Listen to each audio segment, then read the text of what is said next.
Sungguh-sungguh Allah sangat ridho ketika seorang hamba itu makan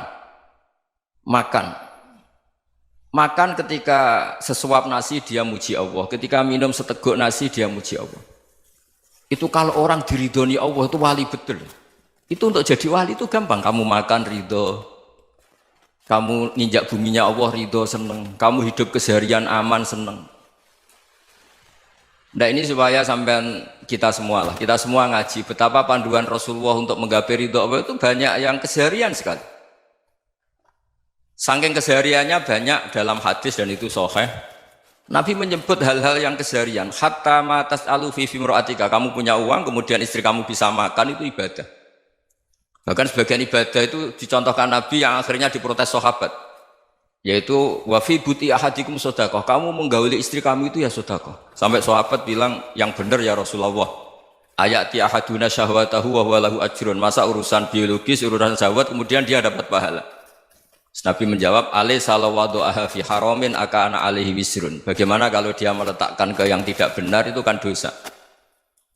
Nah, hal-hal seperti ini yang saya ingin teman-teman semua lah, semua. Saya juga agak ingin ngaji demi Anda juga agak ingin. Itu dosa sekali ngaji kok pesanan kelompok tertentu itu enggak boleh. Islam itu untuk semua. Jadi ya cuma karena di depan saya jenengan ya seakan-akan jenengan korbannya. Itu ada ilmunya dalam usul fikih itu. Jadi orang itu harus ngaji usul fikih. Nama yang disebut, mungkin Mas Sufyan masih ingat zaman ngaji usul fikih. Nama yang disebut itu tidak jaminan sebagai prioritas perintah. Jadi misalnya gini, kebetulan yang di depan Nabi itu Abu Dzar. Nabi ya bilang, ya Aba Dzarin ini uhibbuka misalnya, atau ya Mu'ad ini uhibbuka, atau ya Aba Hurairah ini uhibbuka misalnya. Banyaklah riwayat yang Nabi nyebut ya Aba Dzarin, ya Mu'ad, ya Aba Hurairah. Kemudian misalnya Nabi meneruskan khitab, ini uhibbuka, saya mencintai kamu, fakul dubur sholatin, atau sebagian riwayat disebut falatadaan la dubura kulli sholatin, Allahumma inni ala dzikrika wa syukrika wa husni ibadatik. Saya mencintai kamu, siapa saja. Mu'ad bisa, Abu Dzar bisa siapa? Saya mencintai kamu, mohon kalau habis sholat kamu jangan lupa wiridan Allahumma a'inni ala dzikrika wa syukrika wa husni ibadatik. Ya Allah, tolong kami permudah supaya mudah ingat engkau. Anda tidak bisa mentang-mentang, wong nama saya Parmin, nama saya Purnomo, itu yang diperintahkan Mu'ad misalnya. Jadi yang disebut satu, tapi khitab itu untuk siapa saja. Saya teruskan ya. Jadi saya mohon semua kita melakukan kebaikan itu kalau dalam kaidah fikih disebut al yakin la yuzalu bisyak. Banyak kebaikan yang kebenarannya itu 100%. Tidak punya efek samping ke pihak lain, ke kelompok lain, ke komunitas lain. Itu tadi misalnya Anda makan dan itu murah sekali, hanya butuh satu piring. Setiap punyaan kamu muji Allah, setiap minum kamu muji Allah. Itu redaksinya Rasulullah SAW disebut Allah sangat ridho ketika seorang hamba makan, kemudian dia memuji Allah. Atau minum, kemudian dia muji Allah. Logikanya gampang, negara seperti ini yang kamu harapkan bentuknya kayak apa, mertua, ipar, komunitas, tetangga. Itu nyata terjadi itu kan belum pasti. Sementara yang mesti terjadi adalah kamu butuh makan, kalau tidak mati. Butuh minum, kalau tidak mati. Butuh bumi yang nyaman ditempati, kalau tidak kita juga mati. Sebab itu Allah kalau menyebut nikmatnya itu hal-hal yang keseharian. Alladzi at'amahum min ju'. Allah itu siapa? Allah itu yang menciptakan kamu bisa makan. Tidak berlebihan. Allah itu yang menciptakan kondisi sosial itu ideal. Zaman Nabi itu ya ada orang munafik. Orang-orang pilihan Allah itu juga diuji orang sekelilingnya yang macam-macam. Semua diuji sesuai konteks zaman dan waktu. Nah, tapi ada ibadah-ibadah yang selalu disarankan Nabi. Sampai Nabi itu pernah ditanya, ayul islami khairun ya Rasulullah, Islam terbaik itu gimana? Jawaban Nabi itu unik. It'amut to'am. Islam terbaik itu ya makan-makan, santai-santai. Ketika Allah menyebut beberapa kebaikan, falak tahamal aqobah wa ma adrokan apa? Mal aqobah. Terusannya apa? Fakku raqobah. Terusannya apa? Au it'amun fi yaumin di masubaya, atau acara makan-makan itu juga Islam. Kenapa? Ya bayangkan kalau tidak ada makanan, kita mati kan? Kondisi sosial tidak ideal itu Anda masih gak apa-apa, tapi kalau Anda tidak makan, Anda tidak minum, Kamu punya istri cerewet masih bisa hidup, punya mertua cerewet masih bisa hidup. Tapi kalau tidak makan bisa mati. Berarti penting mana istri sama makan? Penting mana? Makan. Semoga istri Anda dengar, nanti kamu disuruh makan tapi pulang deh. Itu kalau dibahasakan makan masih memahami. Penting mana nasi satu piring dengan istri. Nggak ada nasi mati, nggak ada istri belum mati. Penting mana? Gak berani jawab kan? Nah, ternyata Anda ada garang kan di depan istri. Jadi saya mohonlah, mungkin Mas Sufyan Sauri tadi yang bisa bantulah. Teman-teman tuh ngaji yang keseharian saja. Karena kita nyari ridha Allah itu berdasar firman Allah. Dan firman Allah itu menyebut keseharian tuh riang, gampang. Yaitu tadi misalnya wa min ayatihi manamukum bil laili wan nahar. Termasuk ayat-ayat Allah itu kamu tidur. Maka dulu itu ada guyonan, ada tokoh Mu'tazilah, kelompok dalam Islam yang berpikir manusia itu bisa menentukan ikhtiarnya sendiri. Karena saya bisa duduk, ingin duduk, ingin berdiri, berdiri. Karena kelompok ini nggak terima kalau semua kehendak Allah, nanti bagaimana kalau semua kehendak Allah kok ada hisab ya, ada sanksi. Lucunya itu dia akhirnya, ini cerita ya, mencintai seorang perempuan, cantik sekali. Dan itu dia menjadi ahli sunnah itu oleh hal-hal yang sepele. Karena istrinya cantik, ya namanya suami istri itu hubungan intim. Terus ditanya, Mas, masih ingin lagi? Masih. Silahkan diulang lagi. Wah ya tidak bisa. Katanya manusia bisa menentukan yang diinginkan. Itu tobat itu. Itu nggak bisa ditobatkan Mas Sufyan Ats-Tsauri. Orang cantik yang mudah nobatkan orang itu orang cantik. Segampang itu. Akhirnya kita tahu, makanya kalau dalam kitab Hikam itu disebut al-aqil mayyakul madza yaf'alu wa hubi wal ghafil mayyakul madza af'al. Orang yang punya akal karena sadar ini wilayah Allah, semua milik Tuhan. Itu dia tiap hari berpikir, besok Allah akan melakukan apa terhadap dunia ini. Kamu merencanakan sesuatu mau plesir, ternyata gempa. Mau wisata ke Rusia, ternyata perang. Kamu tidak pernah tahu apa yang akan terjadi besok. Wa ma tadri nafsum madza taksibu ghadan. Tapi anda semua kita ini sering punya jadwal permanen. Makanya saya kalau diundang siapa saja, sanad takdir. Yang jelas Gus ini acara penting. Ya masih acara penting nak pangeran ngersakno piye? Kowe ape dadi pangeran? Kamu kok mau jadi Tuhan? Itu kadang ya kiai. Penting Gus acara ini jenengan harus memastikan bisa. Loh kamu itu yang ngajarin tauhid, sesuatu itu biadillah kok bilang-bilang apa pasti. Kalau maksa terus tak tobatkan loh kamu kata saya.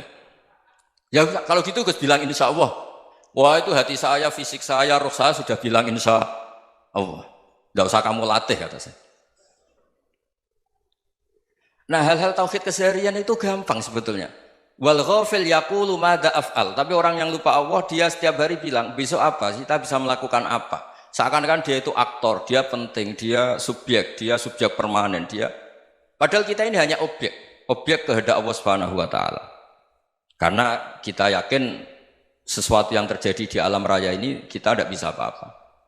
Makanya saya sering ngaji, sering bilang saya, ketika Anda mensifati Allah, dia yang menghidupkan. Sudah itu tanamkan, sehingga ketika kita mati, santai saja. Kenapa santai? Allah punya cara menghidupkan kita. Zaman kita hidup juga gak tahu caranya ngelola jantung, ngelola paru-paru. Kamu juga gak tahu ngelola oksigen yang tidak beracun, tidak mengandung polusi. Tahu-tahu hidup. Gak ingin tua ya tahu-tahu tua, gak ingin mati tahu-tahu mati. Selama ini kita hidup juga agak tahu apa sebetulnya. Hanya gaya tok, punya jadwal, punya planning. Kalau kamu bisa menentukan pilihan Anda, pasti Anda istrinya cantik, 4 neriman semua, qanaah semua. Nyatanya enggak kan? Ada 1 jelek, cerewet. Oh itu kan, nyatanya enggak bisa apa-apa Anda kan? Dan kamu bawa mati lagi. Itu kan. Istri Anda juga gitu, punya keinginan, punya suami yang ganteng, yang jabat, yang neriman, yang enggak poligami. Ya tidak kesampaian juga. Kalau kita ngitung tingkat kegagalan kita itu gagal terus. Ya kan? Nah, terus ingat Allah. Madza yaf'alu wa hubi. Orang yang punya akal selalu berpikir Allah itu menghendaki apa terhadap saya. Lalu sama-sama orang gitu. Ngelihat orang yang serius, itu kata Anda itu pemikir berat, serius. Senang punya tokoh yang merengut tuh, karena kamu anggap serius. Tapi sebagian orang anggap orang yang serius itu wong merengut, wong masam, wong muka kok ditekuk. Jadi sama itu hati ya muqallibal qulub tsabbit qalbi ala dinik, karena kita nggak tahu cara berpikir kita tentang orang lain, tentang sekeliling kita. Misalnya kita orang baik yang jenis ngrumat fakir miskin, ada orang bangun masjid mewah itu janggal. Apa artinya masjid mewah kalau banyak orang kelaparan? Tapi kalau yang jenis pendidikan, apa artinya masjid mewah kalau tidak bisa ngaji? Nanti yang jenis infrastruktur, apa artinya ini kalau semuanya punya sudut pandang yang berbeda-beda. Dan Islam mengapresiasi semua kebaikan. Tapi katakan semua kebaikan itu adalah kehendak Allah Subhanahu wa taala. Karena apapun baik Anda itu pakai fasilitas yang diberikan oleh Allah Subhanahu wa taala. Sehingga ini yang disebut qulillah tsumma darhum fi khawdihim yal'abun. Ya kembali tadi ke tema-tema bahwa keseharian Anda ini sudah Islami. Saat Anda tidak bisa melakukan apa saja. Saya sering ada jenazah, biasanya kalau tetangga meninggal saya sering disuruh ngelepas. Saya bilang orang ini baik. Karena sering ngelamun di rumah, sering nganggur di rumah. Ditanya sama anaknya, kenapa Gus nganggur baik? Ya kalau dia nganggur artinya juga agak berbuat sesuatu yang maksiat kan? Ya kan? Orang nganggur di rumahnya ya tidak bunuh orang, tidak maling, tidak korupsi, ya namanya nganggur di rumah. Lah cuma istri cara pandang nganggur gak menghasilkan uang itu. Tapi juga gak menghasilkan kriminal kan? Jadi sebenarnya Islam itu makanya kalau sampai ngaji usul fikih itu ada kitab usul fikih namanya Lubul Usul, itu terkenal sekali di pesantren itu. Itu kalau ngapresiasi keseharian itu luar biasa. Izma min mubahin illa wa yatahaqqaqu bihi tarku haramimma. Karena keseharian yang mubah saat Anda lakukan itu ada kehebatan yang luar biasa, yaitu meninggalkan haram. Makanya dulu banyak orang-orang alim ketemu temannya itu guyon sampai semalaman. Itu biasanya yang semangat Islam itu kiai kok tidak tahajud, kiai kok tidak witir.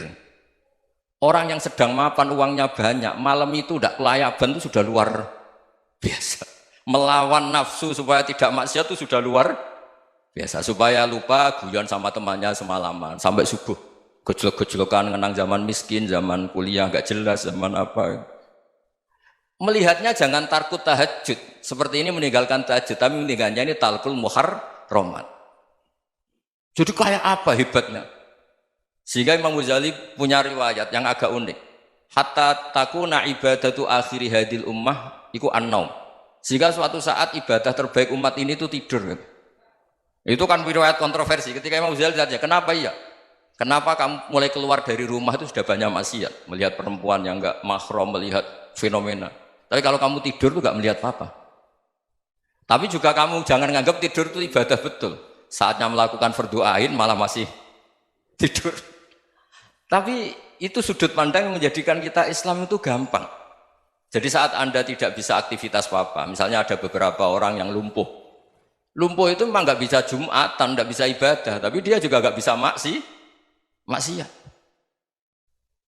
Tidur itu memang Anda saat itu tidak bisa tahajud, tidak bisa witir, tapi saat itu ada zina, ada maling, tidak gosipkan orang, tidak bully orang, tidak menanamkan kebencian, tidak hasud. Sehingga tidur menurut Allah Ta'ala wa min ayatihi manamukum billaili apa? Wan-nahar. Karena di tidur itu selain ada unsur istirahat, jaga kestamina, juga ada unsur meninggalkan beberapa keburukan. Nah saya mohon ibadah yang keseharian ini kita jaga. Supaya kita semua baca ayat itu fasih. Fasih itu tertanam di hati. Allah itu siapa? Alladzi at'amahum min ju'i wa amanahum min khauf. Dan Allah kalau cerita di Quran itu anna sababnal ma'a sabba thumma syaqqaqnal ardha wa syaqqa fa ambatna fiha habba wa inaba wa qadba wa zaituna wa nakhla wa hadaika hulba. Kamu tahu saya ini siapa, kata Allah? Saya ini adalah Tuhan yang menurunkan air, kemudian ada tanaman banyak. Habba wa inaba wa qadba, ada zaitun, ada tin, kalau orang Jawa mungkin ada tela, ada padi, ada mangga, ada pisang. Sudah. Wa inaba wa zaituna wa nakhla wa hadaika hulba, ada perkebunan yang lebat. Tujuannya apa? Mata Allahkum, silahkan kamu pakai, kamu nikmati. Tapi karena kadang kita ini punya ide-ide besar. Tadi untuk syukur saja nunggu punya istri riman, rumah baik, tetangga baik, komunitas baik, semuanya baik baru syukur. Lama-lama nanti ada di surga, syukurnya nunggu surga paling kelas A. Itu sudah ada yang menghuni Rasulullah, kamu nggak boleh di situ. Masa untuk syukur saja? Repotnya Masya Allah. Jadi mohonlah Quran yang kalau Anda hafalkan juz sama itu kan ada ayat-ayat yang kayak tadi. Ya, fal yanzuril insanu ila ta'ami. Coba lihat. Apa yang kamu makan ya? Dari mana? Dan untuk mempertahankan hidup kamu keseharian. Jadi jangan kira ibadah itu harus membentuk komunitas yang versi Anda. Ibadah itu harus yang hal yang mulu-mulu. Kesehariannya Anda alami. Loh ini saya tidak bikin-bikin. Saya ngaji bukan karena berdasar pesanan. Itu ayat yang saya baca kan betul ada ayatnya kan. Fal yang dzuril insanu ila ta'ami. Anna sobabnal ma'a sobba thumma syaqqaqnal ardo syaqqa fa ambasna fiha habba wa inaba wa qadba wa zaituna wa nakhla wa hadaiqa ghulba. Terusannya apa? Mata'al lakum, silakan kamu nikmati. Mata itu silakan kamu nikmati. Ya kayak sampean dikasih hidangan ya makan. Ya sudah makan, habis makan ya minum, habis itu ngantuk ya tidur. Ya sudah normal-normal saja. Kayak apa indahnya Islam? Tapi Anda mencari Islam yang gimana lagi? Nah itu yang diajarkan guru-guru kita, diajarkan sanad kita sampai Wali Songo, sampai Rasulullah SAW. Bahwa pada akhirnya ada jihad, ada perang. Itu dulu memang perang, bukan membunuh, beda. Dulu kita dijajah Belanda ya perang, dan itu normal karena kita dijajah. Jadi ketika orang lain ingin baik sama kita, wa in ahadum minal musyrikin astajaroka ya fajirhu hatta yasma'a kalam Allah. Kalau mereka ingin baik ya kita baik. Makanya ada istilah musta'man, mu'ahad. Kalau mereka ingin damai, berdampingan dengan kemajmukan ya itu yang lebih baik. Karena memang Islam menghormati proses perdamaian.